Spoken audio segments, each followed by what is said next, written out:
नानि यथा विहाय वाञ्छन्ति जीर्णानि यथा विहाय नवानि गृह्णाति नरो अपराणि नवानि गृह्णाति नरोपराणि तथा शरीराणि विहाय जीर्णानि तथा शरीराणि विहाय जीर्णानि अन्यानि संयाति नवानि देहि अन्यानि संयाति नवानि देहि।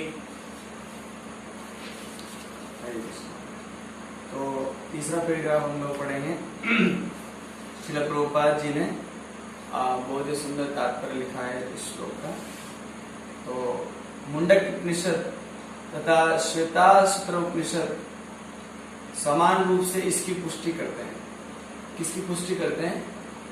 कि जो आत्मा है वो शरीर में अकेला नहीं है ना। कभी कभी लोग बोलते हैं हम कर लेंगे, दो लोग हैं मतलब। एक तो आत्मा अकेला कभी नहीं है, हमेशा भगवान उसके साथ है।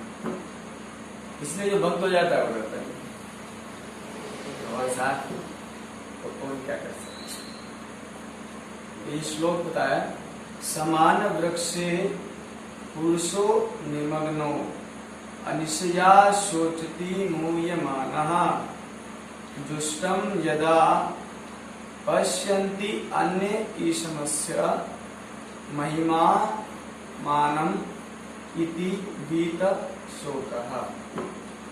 वीत का अर्थ होता है रहित। जैसे इंग्लिश में बोलते हैं लेस, हेल्पलेस। जो लेस शब्द है ना, उसका मतलब वो जो इंग्लिश में लेस है वो संस्कृत में वीक है। हेल्पलेस अगर मेरे को बोलना है संस्कृत में तो बोलूंगा वीक हेल्प। संस्कृत है, इंग्लिश में बाद में लगाते हैं, हिंदी में पहले लगाते हैं, है ना। तो वीत हेल्प यानी कि हेल्पलेस। यहाँ बोला वीत शोक यानी कि शोक रहित। शोक नहीं होगा उसको। किसको शोक नहीं होगा? जो ईशमस्य महिमानम इति वीत शोक। ये देखिए बड़ा अच्छा श्लोक है। समान वृक्षे पुरुषो निमग्नो,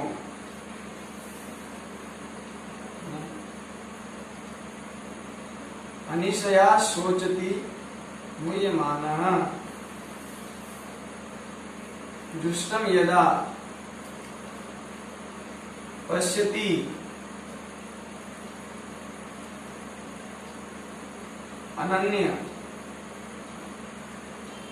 अन्यम ईशम अस्य महिमानम इति वीत शोक। ये इसका तात्पर्य में लिखते हैं प्रभुपाद जी इसके, यदि दोनों पक्षी एक ही वृक्ष पर बैठे हैं किंतु फल खाने वाला पक्षी वृक्ष के फल के भोक्ता रूप में चिंता तथा विषाद में निमग्न है, यदि किसी तरह वो अपने मित्र श्री भगवान की ओर उन्मुख होता है और उनकी महिमा को जान लेता है, तो वह कष्ट भोगने वाला पक्षी तुरंत समस्त चिंताओं से मुक्त हो जाता है। जब अर्जुन ने अपना मुख अपने शाश्वत मित्र श्री कृष्ण की ओर फेरा और उनसे भगवत गीता समझ रहा है, इस प्रकार वह श्री कृष्ण से श्रवण करके श्री भगवान की परम महिमा को समझकर शोक से मुक्त हो सकता है।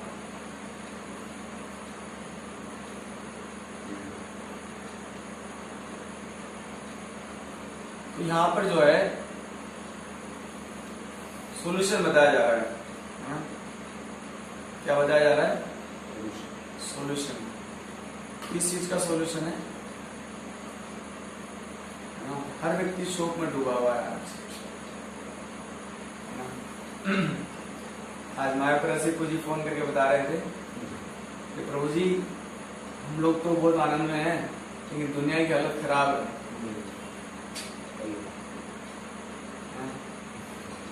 कई कंपनी से तो एम्प्लॉयज को निकाल दिया है। हायरिंग प्रोसेस भी चेंज हो रही है। हाँ, हायरिंग प्रोसेस भी चेंज हो रही है। वो क्या है? हायरिंग प्रोसेस इंटरव्यू मतलब नौकरी पर रखना। नौकरी देना अब चेंज कर दिया लॉकडाउन के अकॉर्डिंग। मतलब उसमें क्या नई होगा? नौकरी में बहुत दिक्कत आई। नई नौकरी में दिक्कत है। तो नया जो नौकरी है वो वाला मुश्किल हो रहा है। जो लोग नौकरी में हैं वो बहुत परेशान है, उनकी सैलरी 50% आ रही है ना? तो वो लोग परेशान हैं। क्यों परेशान है? क्योंकि अब प्रभुपाद जी तो बहुत सरल शब्दों में कह देते हैं, भाई तुम कृष्ण को अपना मित्र नहीं मानते, तुम जो हो कृष्ण की तरफ उन्मुख नहीं होते हो, बस यही कुछ है। अब इसको समझने में सरल शब्द है ना प्रभुपाद जी के, कितने सरल है। प्रभुपाद जी कहते हैं भाई देखो भगवान तुम्हारे हैं, तुम्हारे मित्र हैं, और तुम्हारा मित्र बहुत शक्तिशाली है, ऐसा मत समझो। और वो मित्रता भी निभाते हैं, है ना? लेकिन हम उनकी तरफ उन्मुख नहीं है। इसके कई कारण है, कई सारे कारण है इसके उन्मुख नहीं है, जो भी हो। लेकिन हम लोग क्या है, भगवान की तरफ अभी उन्मुख नहीं है।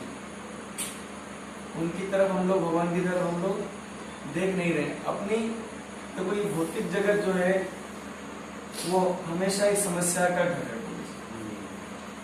कभी भी हम कभी भी चिंता से मुक्त नहीं हो सकते। अगर मैं अपने पिछले पास्ट लाइफ को देखता हूँ तो मैं देखता हूँ कि कितना चिंताएं थी।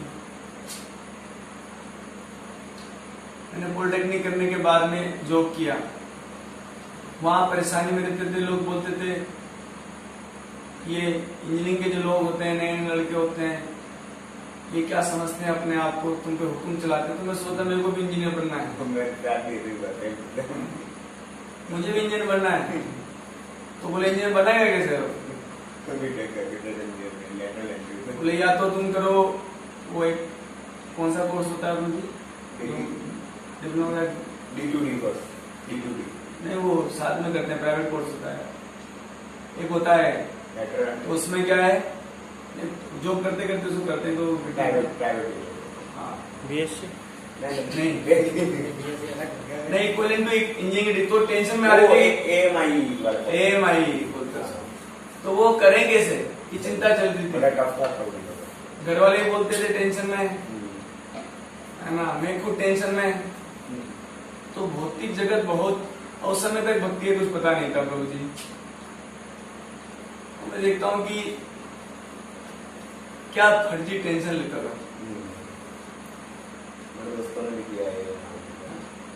बिल्कुल फर्जी टेंशन है, कोई मतलब नहीं उस टेंशन का।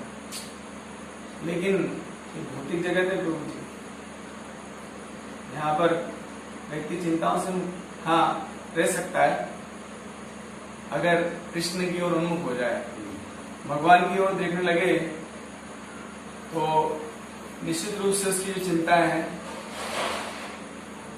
वो खत्म हो जाए। क्यों? एक बार वैष्णव महाराज बता रहे थे बहुत सुंदर बात, कि जब कृष्ण किसी जीव को पकड़ते हैं ना, तो उसका क्या होता है, वो उसका स्वरूप प्रकट हो जाता है, असली स्वरूप प्रकट हो जाता है जीवात्मा का। जैसे देखिए कि जब पूतना जो पूतना ने जब कृष्ण को पकड़ा तो स्वरूप प्रकट नहीं हुआ, लेकिन जब कृष्ण ने पूतना को पकड़ा तो वो अपना स्वरूप छुपा नहीं पाई। जीवात्मा बहुत प्रयास करता है कृष्ण को पकड़ने का, लेकिन जब कृष्ण, महाराज बोलते हैं कि कृष्णा ने तो नहीं आके पकड़ा, वही आगे कृष्णा को पकड़ी। अब कृष्णा तो वो द्वेष में है नहीं उनके अंदर, राग द्वेष है नहीं, 3 गुण है नहीं उनके अंदर, बोले मुझे पकड़ना चाह रही है तो मैं कहूँ क्या प्रेम में? मैं थोड़ी ना कहूँ प्रेम में, यही क्या के प्रेम मैं करता हूँ इसको प्रेम। तो कृष्णा ने पकड़ लिया। अब जब कृष्णा ने पकड़ लिया तो अपना स्वरूप छुपा नहीं पाई। क्या स्वरूप था उसका? राक्षसी। तुरंत एकदम राक्षसी का स्वरूप प्रकट हो गया, चिल्लाते हुए, चिल्लाड़ चिल्लूट करते हुए। बेचारे सभी तो वृंदावनवासी तो बेहोश हो गया थे। बोले बच्चा गया, भयंकर राक्षसी। ये 18 किलोमीटर कितना होता है, मतलब देख नहीं पाएंगे मुझे 18 किलोमीटर कितना होता है। बेहोश हो गए आधे लोग। बोले कृष्ण तो गया, कृष्ण तो आज से गया। वृंदावनवासियों की खास बात है, जब कृष्ण को अपने से दूर देखते हैं ना तो अपने जीवन को मेंटेन नहीं कर पाते, कृष्ण के बिना अपने जीवन को रख नहीं पाते। आज ही पढ़ रहा था कृष्णा बुक में कि जब अक्रूर जी जब भगवान को लेने आए तो नंद महाराज वगैरह, नंद महाराज जी को बोला अक्रूर जी ने कि वो कंस ने ना धनु यज्ञ करवा रहा है तो आप सभी को भी इनवाइट किया है। तो सभी जो थे ये तो चल रहे थे, लेकिन माताएं अलाउड नहीं थी वहां। तो जितनी भी गोपियां थी जो भगवान से माधुर्य रस में स्थित थी, वो लोग सोच रही हैं, वो लोग ये सोच रही हैं कि पता नहीं ये लोग कैसे खुद ही कृष्ण को अपने आप से दूर कर देना चाहते हैं। वो ये सोच रही थी कि कृष्ण जब ये पता नहीं कैसे रहेंगे कृष्ण के बिना, लेकिन हम तो नहीं रह सकते। कि जब कृष्ण शाम को वापस आते हैं, जो गाय चरा के बलराम जी के साथ में आते हैं, तो हम लोग दिन भर उनका वेट करती हैं कि वो आएंगे। और कल सुबह ये अक्रूर जो है, जो कि वास्तव में क्रूर है, इसका नाम अक्रूर रख दिया गया है, बहुत गालियां दे रही है, इसका नाम गलती से अक्रूर है, लेकिन ये महान क्रूर व्यक्ति है। और अगर ये कल सुबह कृष्ण को ले गया तो शाम तक हम तो जिंदा रह नहीं सकते।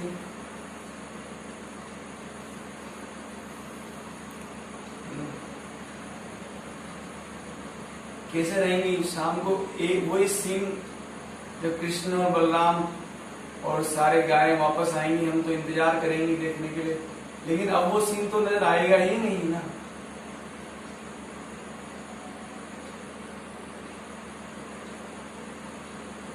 काम खत्म, फिर जीवन से क्या है?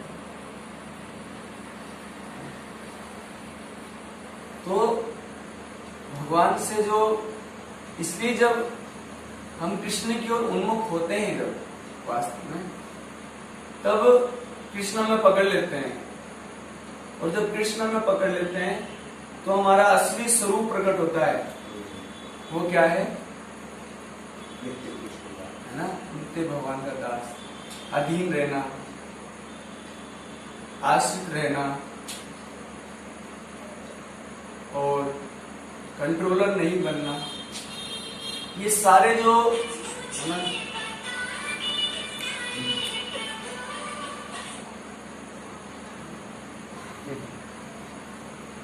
ये जो सारे लक्षण हैं वो प्रकट हो जाते हैं प्रभु जी। और जब ये सारे लक्षण हमारे हृदय में प्रकट हो जाते हैं ना, वास्तव में वही हृदय में शांति की अवस्था है।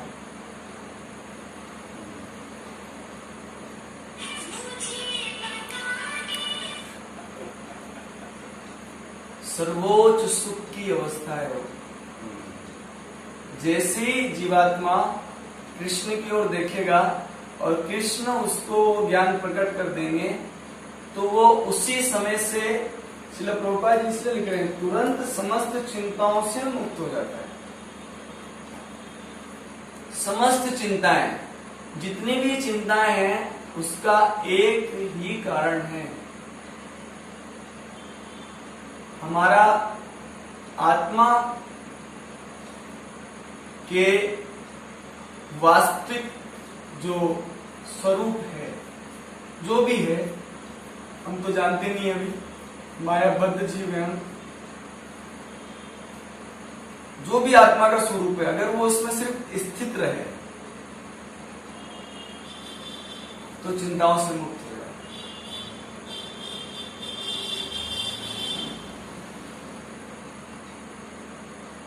देखिए प्रभुपाद ये बोल रहे हैं, अगर वो अपने मित्र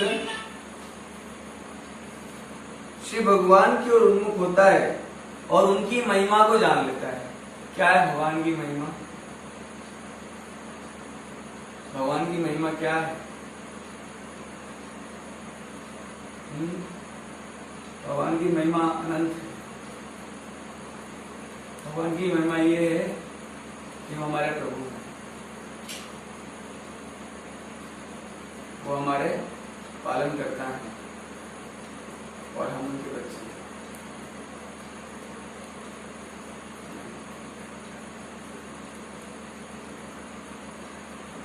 तो जब वो ये जान जाता है तो कष्ट भोगने वाला जो पक्षी है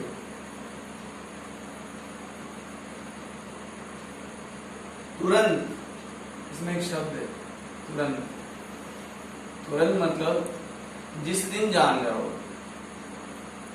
अब वो दिन हो सकता है कल हो सकता है 1 करोड़ जन्म बाद भी ना आए।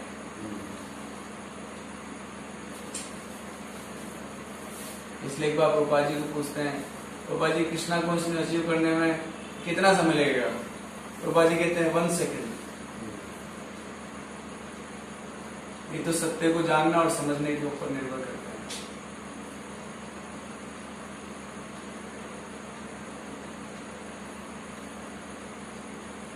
जब अर्जुन ने अपना मुख अपने शाश्वत कृष्ण की ओर फेरा तो समस्त चिंताओं, समस्त परेशानियों, क्या हालत थी अर्जुन की बताओ? हाथ कांप रहे हैं, शरीर कांप रहा है, पसीना हो रखा है, मरने को तैयार है, मर ही रहा है क्या? जो क्षत्रिय युद्ध ना करे उसके लिए तो मरण है, मरण है उसके लिए। क्षत्रिय अपमान सहन नहीं कर सकता हम लोग। इतनी बुरी हालत थी, लेकिन सिर्फ कृष्ण से की ओर मुख किया और चिंताओं से मुक्त हो गए। तो जब तक हम लोग अपने आप को कृष्ण से नहीं जोड़ेंगे, अयुक्त काम कारेण, भगवान तो कई जगह इस बात को बोलते हैं। 5वें अध्याय में भगवान ने बताया,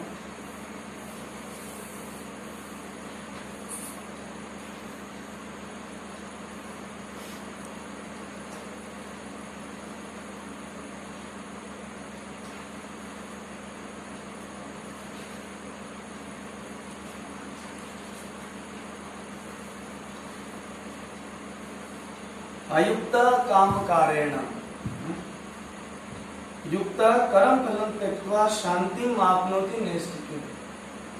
कि जो युक्त है, कनेक्टेड है भगवान से, वो उस दुनिया के सारे कर्मों को कर भी चिंता से मुक्त है। सारे कर्म करके युक्त, क्यों? कर्म फलम त्यक्त्वा शांतिम आपनोति नैष्ठिकीम्।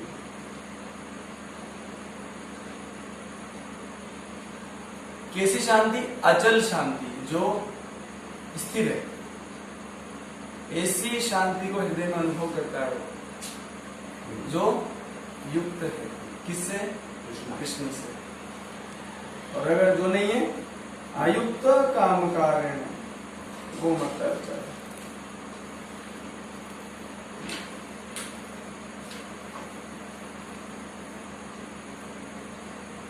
और भी भगवान इसको हर जगह भगवत गीता, इसलिए प्रभुपाद जी कहा करते हैं भगवत गीता मतलब भक्ति, और कुछ नहीं है। एक भगवान है, एक हम है, और हम दोनों के बीच का संबंध है, बस इतना ही गीता है।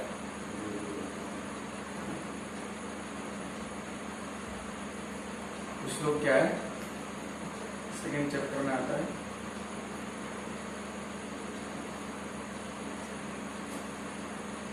नंबर श्लोक है, जहां कृष्ण कहते हैं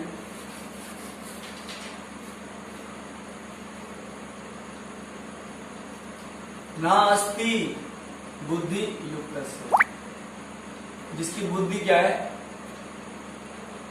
नहीं कनेक्ट,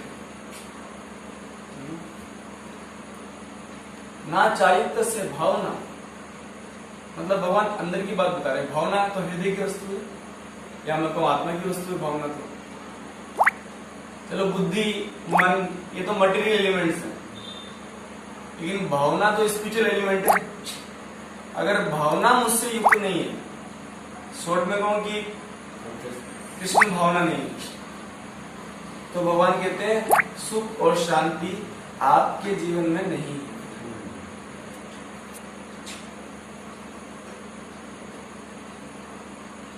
देखा जाए तो अगर आप तो इंजीनियर की बात नहीं कर रहे, पॉलिटेक्निक कॉलेज के ड्रीम जॉब हुआ करती थी जब हम पढ़ाई करते थे, चंबल फर्टिलाइजर में जॉब करना। चंबल फर्टिलाइजर CFCL प्लांट में नौकरी लग गई, मतलब जिंदगी बन गई, जिंदगी बन जाती है। जैसे आप लोग के लिए ड्रीम जॉब क्या है, गूगल में चला जाना। जो मटेरियलिस्टिक लोग हैं तो ये सोचते हैं ना, गूगल में जॉब मिल गई तो जिंदगी बन गई, है ना। जो भी ऐसी बड़ी बड़ी कंपनीज हैं, वैसे ही हम लोगों के लिए उस समय जॉब हुआ करती चंबल फर्टिलाइजर, और उसमें मेरा प्लेसमेंट बहुत तेजी से हो गया था।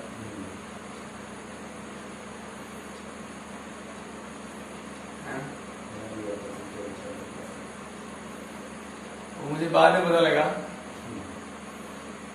कि जीवन में दुख क्या होता है। क्यों इतना ड्रीम जॉब मिलकर भी, क्योंकि उसके बाद ये होता था अगर आपने 3 साल उस कंपनी में जॉब कर लिया तो आपका फॉरेन पक्का है। फॉरेन कंपनी वाले उस कंपनी के नाम से आपको ले लेंगे कि ये तो चंबल फर्टिलाइजर का लड़का है, और 5-6 गुना सैलरी। मेरा एक जूनियर था, वो गया था, है ना, 5-6 गुना सैलरी ज्यादा थी उसकी, भाग के वापस भारत आ गया, है ना। क्यों?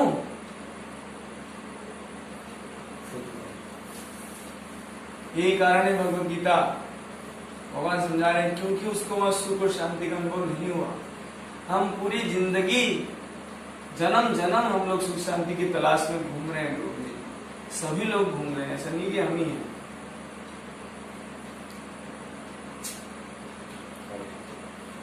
आज तक नहीं मिलता। अरे मिलेगा कैसे? जिस चीज से मिलेगा उसकी खोज तो किया ही नहीं। क्या है वो चीज? कृष्ण भावना।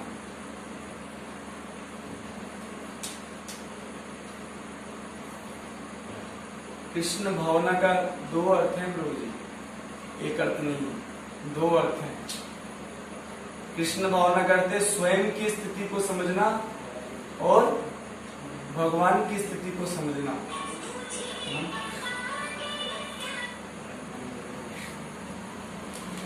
दोनों अर्थ हैं। सिर्फ हम ये समझ जाएंगे कि कृष्ण महान है, नहीं, आपको अपने की स्थिति को भी समझना होगा कि मैं कितना तुच्छ हूं, कितने महान है। तभी तो भक्ति होएगा। प्रभु जी भक्ति होएगा कैसे?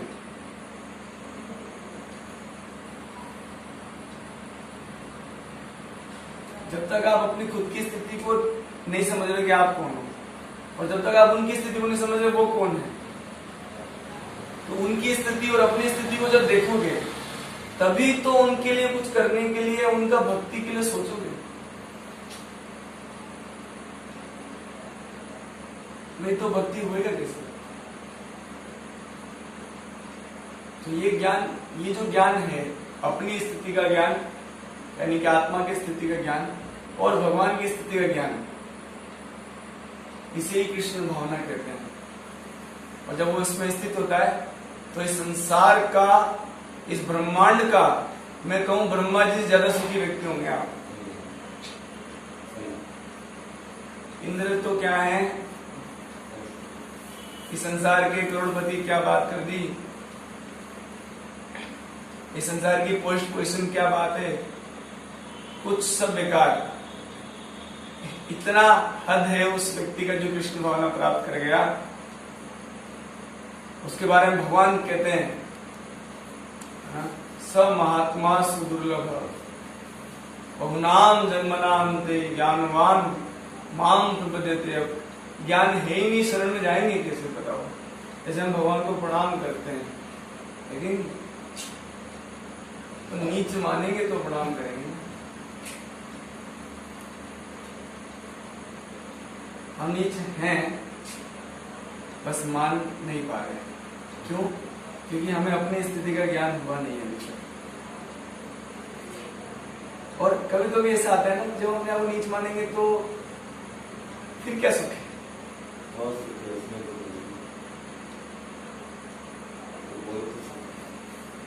उल्टा है ना।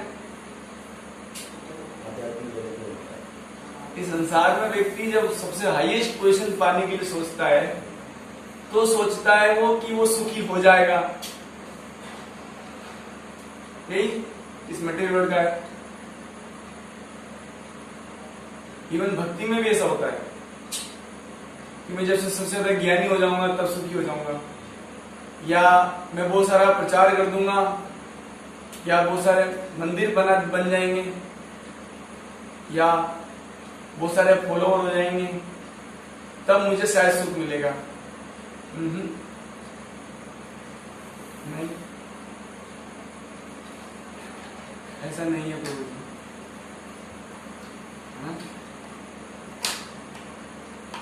नहीं तो प्रभुपाद जी से ना कहते प्रभु जी।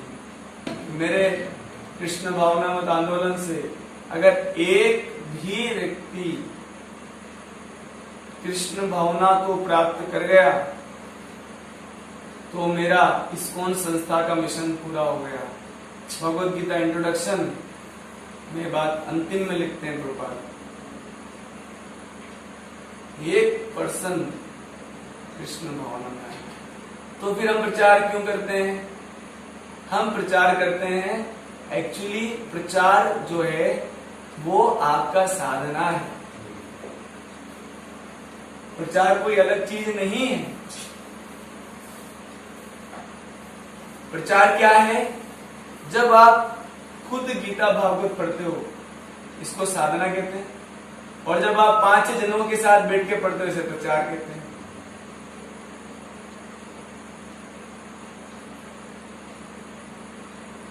तो वास्तव में वो साधना ही है। और क्यों है वो साधना? गुरु की प्रसन्नता के लिए। ऐसा नहीं है कि हम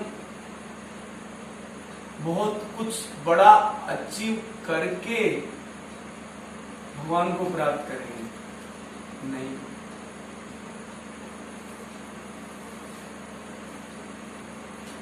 फिर तो हम अपनी जो स्वाभाविक स्थिति है उससे गिर जाएंगे। आत्मा की जो स्वाभाविक स्थिति है कि वो तुच्छ है और नीच है, नीचता में सुख है। ये कैसे संभव है? तुच्छता, जब अपने आप को तुच्छ मानोगे आप तो सुख है? क्या सुख है? और दुनिया में क्या है? जब अपने आप को इम्पोर्टेंट मानोगे, VIP, वेरी इंपॉर्टेंट पर्सन, तब शायद सुख मिलेगा। ऐसा ही हमको बचपन से पढ़ाया गया। और भगवान की माया भी हमें दिन भर यही लॉजिक देती रहती है कि जब तू VIP बन जाएगा, वेरी इंपॉर्टेंट पर्सन बन जाएगा, तब सच में तू सुखी हो जाएगा? नहीं।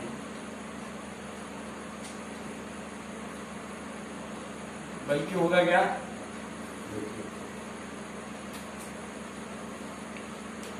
जब तू लेस इंपॉर्टेंट पर्सन बनेगा। एक गुरुजी ने एक आर्टिकल लिखा था, तुच्छता का सुख या दासपन का सुख या अपने आप को नीच मानने का सुख, इसमें क्या सुख? ऐसा ना होता तो महाप्रभु जी ना कहते तृणादपि सुनिचे। बोले कैसी स्थिति है? तृण, स्वयं को तृण मानना। अब यहाँ तो कुछ और सिखाया जाता है प्रभु जी, संसार में उनको तृण बनाना नहीं सिखाया जाता। संसार में हमें ठूट होता है ना, बचाओ। जैसे वो बनना सिखाया जाता है, ट्रेनिंग दी गई। गलती हमारी नहीं, हमें ट्रेनिंग दी गई है बचपन से कि जब तक तू सबसे खास नहीं बनेगा तब तक तू सुखी नहीं बनेगा। भगवत गीता का सिद्धांत क्या है? जब तक तू सबसे तुच्छ नहीं बनेगा, सबसे तुच्छ। इसीलिए तो महाप्रभु जी कहते हैं, मैं खुद की स्थिति को महाप्रभु जी बताते हैं, मैं कौन हूं? मैं ब्राह्मण नहीं हूं, मैं क्षत्रिय नहीं हूं, मैं शुद्ध नहीं हूं, मैं वैश्य नहीं हूं, मैं ब्रह्मचारी नहीं हूं, मैं गृहस्थ नहीं हूं, मैं वानप्रस्थ नहीं हूं, सन्यासी नहीं हूं। तो कौन है आप? भगवान के दास है कि नहीं? मैं भगवान का दास नहीं हूं, कौन है फिर आप? भगवान के दास नहीं? क्यों डाउन कर रहे हैं अपनी स्थिति? उसे सुख है। भगवान का दास नहीं है, भगवान के दास का दास नहीं, उससे नीचे जाओ, सुख का लेवल और बढ़ाइए थोड़ा और। दास नहीं और नीचे, और उसका भी और नीचे दास। हाँ थोड़ा अब ठीक लग रहा है, अब बहुत सुख आ रहा है, अब आनंद लग रहा है। ये तो अलग दुनिया है प्रभु जी।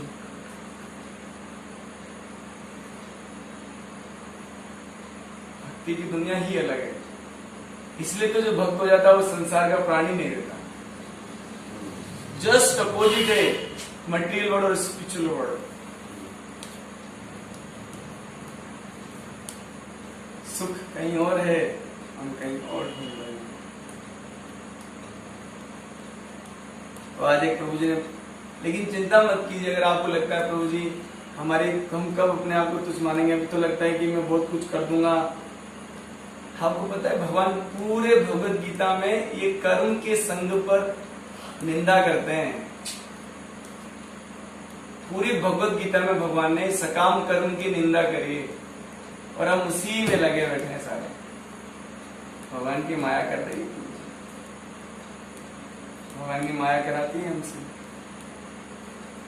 हम जप करते हैं, जप में सब कुछ कर्म कर्म कर्म कर्म।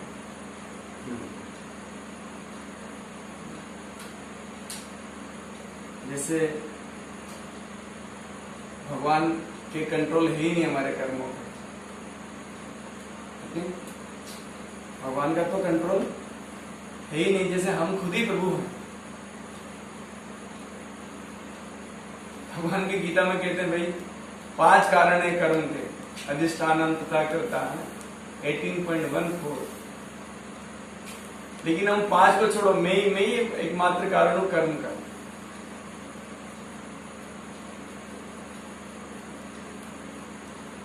तो जो भी हमारी स्थिति है, लेकिन अगर हम जैसे तैसे इस स्पॉन मूवमेंट में बने रहे। अरे प्रभु जी ने बहुत सुंदर लिख के भेजा था। प्रभुपाद जी को पूछते हैं कि आपकी संस्था में कितने % लोग शुद्ध भक्त हैं? कितने % लोग शुद्ध भक्त हैं? प्रभुपाद जी ने कहा 100% लोग शुद्ध भक्त हैं मेरी संस्था में। बोले कैसे? कैसे आपकी संस्था में 100% शुद्ध? मैं तो नहीं देखता हूं। आप जितने शुद्ध हैं उतने तो वो नहीं है। तो प्रभुपाद जी ने उदाहरण दिया आम के पेड़ का। बोले कुछ लोग अभी फूल जैसे हैं, फल भी नहीं बने अभी, फ्लावर्स। तो फल फ्लावर्स आते हैं तो वो बाद में फल बनता है, छोटा सा होता है, इतना सा टेंगड़ा सा है, इतना छोटा सा होता है, और उसको आप खाओ तो कड़वा ही लगेगा, है ना। होता है कभी बहुत लोग करते हैं, अरे प्रभु जी कैसे हैं, देखो महाराज तो वैसे हैं, कितने विनम्र है ना। तो महाराज परिपक्व फल हैं इसको उनके, और हम लोग अभी छोटी छोटी केरी हैं, केरी बोलते हैं, छोटे छोटे हैं, बस लगे रहिए उस फल उस पेड़ पे, अलग नहीं हुई है। बस जिस दिन अलग हो जाएंगे उस दिन खत्म होगा। एक दिन मीठे फल बनेंगे, एकदम शुद्ध भक्त हो जाएंगे, लेकिन अगर आपने छोड़ दिया 16 माला जपना, है ना प्रभु जी, 4 नियम पालन करना, उसी दिन है ना सब खराब हो जाएगा। सब आएगा, मुझे विचार आएगा, खूब इच्छा होगी छोड़ दूं, आज छोड़ दूं, अरे 2 महीने से कर रहा हूं अब तो छोड़ दूं, 2 साल से कर रहा हूं अब तो छोड़ दूं, 3 साल से कर रहा हूं, नहीं, पूरे जीवन करना होगा, तब शुद्ध हो जाएंगे। और शुद्ध क्या होंगे, अपनी स्थिति को समझ जाएंगे। शुद्ध का मतलब ऐसा नहीं कि आप चमकने लगोगे,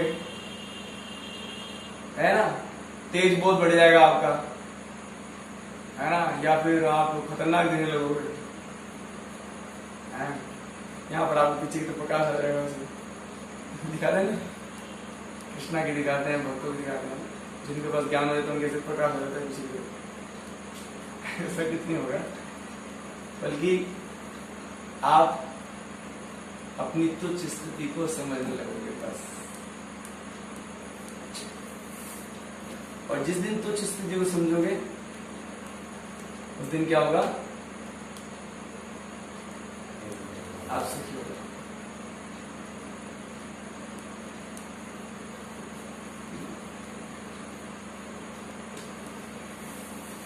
इसी बात को भगवान ने लिखा था, भोक्ताराम युगे तपसाम सर्वलोक ज्ञात्वा माम शांति मिच्छति। मेरे बारे में जब तुम ये चीज जान जाओगे कि तुम प्रभु नहीं हो, प्रभु में हो, भगवान के सामने जब हम खड़े होंगे तो भगवान बोलेंगे नहीं, भगवान बोलेंगे तू प्रभु नहीं है, प्रभु में हो। उस दिन क्या होगा, हम समस्त चिंताओं से, समस्त दुख से, समस्त टेंशन से मुक्त हो जाएंगे तुरंत। लेकिन उसके लिए क्या करना होगा, पेड़ से लगे रहना होगा, बस लगे रहो उस पेड़ पर। कुछ भी हो जाए, झगड़ा हो जाए, कई बार ना ऐसा हो जाता है, माया जो होती है ना बड़ी करती है, माया करेगी। जैसे आप सोचते हो ना कि भक्ति प्रोग्रेस करो, माया का क्या टारगेट होता है, ये भक्तों के बीच में बड़ा पावरफुल लगता है, अकेले आने तो देखती हूँ तो है ना, जब तक दुश्मनी करेगी 5-6 जने साथ में घूमते तो बिगाड़ नहीं पाता, बोले अकेले मिलना तो माया आपको अकेले कर देती, साइड में ले जाके आपको निपटाएगी।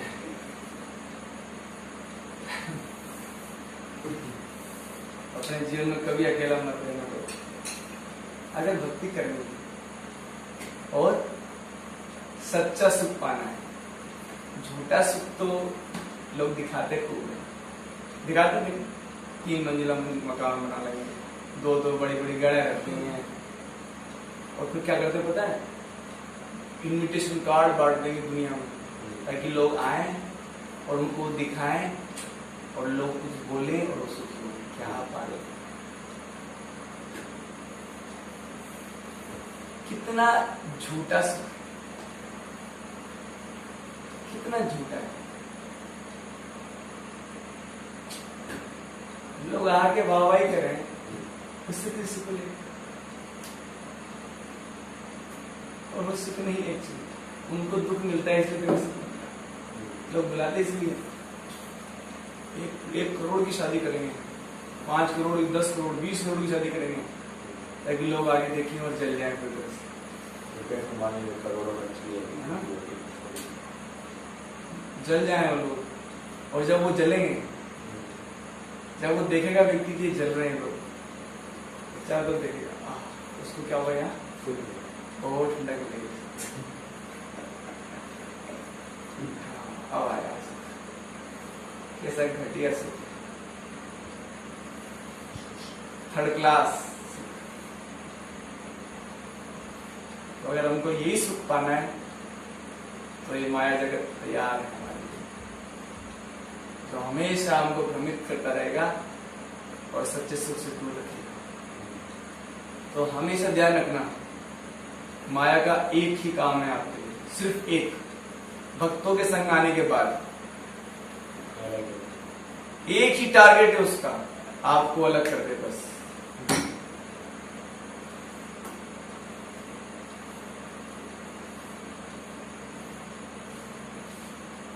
और हमारे बोलते थे, हमारे बोलते नकटा बन जाओ, नकटा बोलते, नकटा बोलते, नकटे हो जाओ, नहीं जाऊंगा यहां से। बोले प्रभु जी फेंक भी देंगे बाहर तो भी अंदर आ जाऊंगा। अगर नकटे नहीं बने ना भक्ति में तो भक्ति नहीं कर पाओगे। अपराध भी कर दो अपराध कर दो, अपराध करूंगा यही रहूंगा। बोले भगवान बोले इसका कुछ नहीं हो सकता, ये यही रहेगा। ये नकटा है पूरा, ये बेशरम है,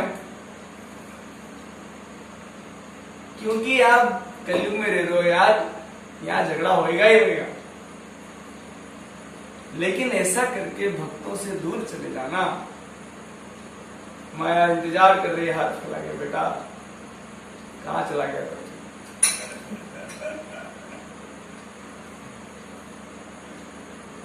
कब से तेरे को नहीं देखा मैं, कब से मैंने तेरी केयर नहीं करी।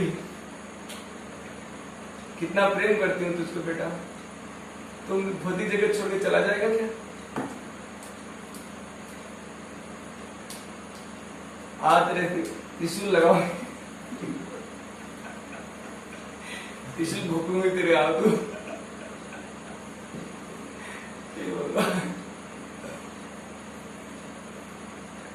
पहले बिठाने की गोद में भी खोपेगी त्रिशूल बढ़ाओ।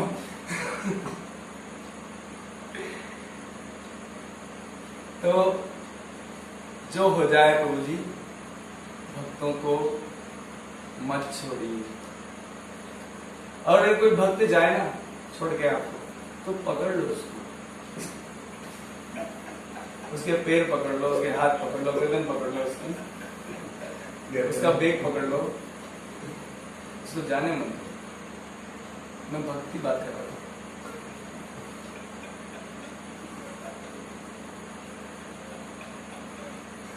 भक्त की बात कर रहा हूं। और अगर आप उसको जाने दे रहे हो तो प्रेम नहीं है। सच्चा प्रेम यही कि कोई जा रहा है तो उसको जाने नहीं।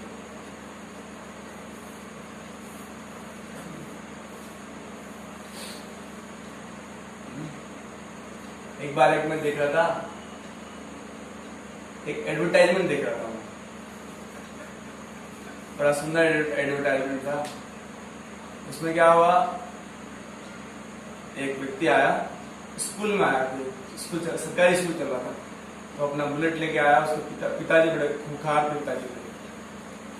तो वो आया और क्लास चल रही है, छोटे छोटे बच्चे थे, 7-8 साल के बच्चे होंगे। तो मार साहब तो कुछ मारा ही, उसको बोला बाहर, लड़की को बोला बस। बड़ा खतरनाक दिख रहा था। टीचर भी क्या बोले, सरकारी स्कूल, तो बेचारी बच्ची बाहर आई, चल वो जा रही है, और बच्ची जा रही है, और बच्चों से देखा नहीं गया। बच्चे सारे बाहर निकले और उस लड़की पर लूम गए एक तरह से।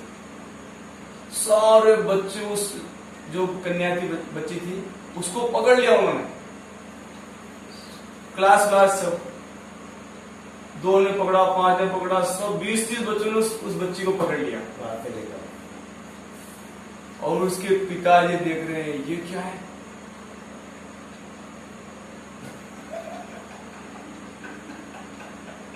वो खूब खींचने का प्रयास कर रहा है उसको, लड़की को लेके जाऊंगा तुझे यहाँ से, और वो उन्होंने किसी ने जाने नहीं दिया उसको, और अंत में बोला इनका प्रेम जा रहा है, छोड़ दिया उसको। अपना अपना बुलेट उठाया और चला गया।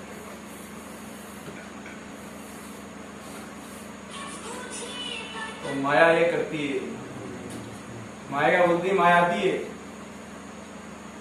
बाहर आ जाओ,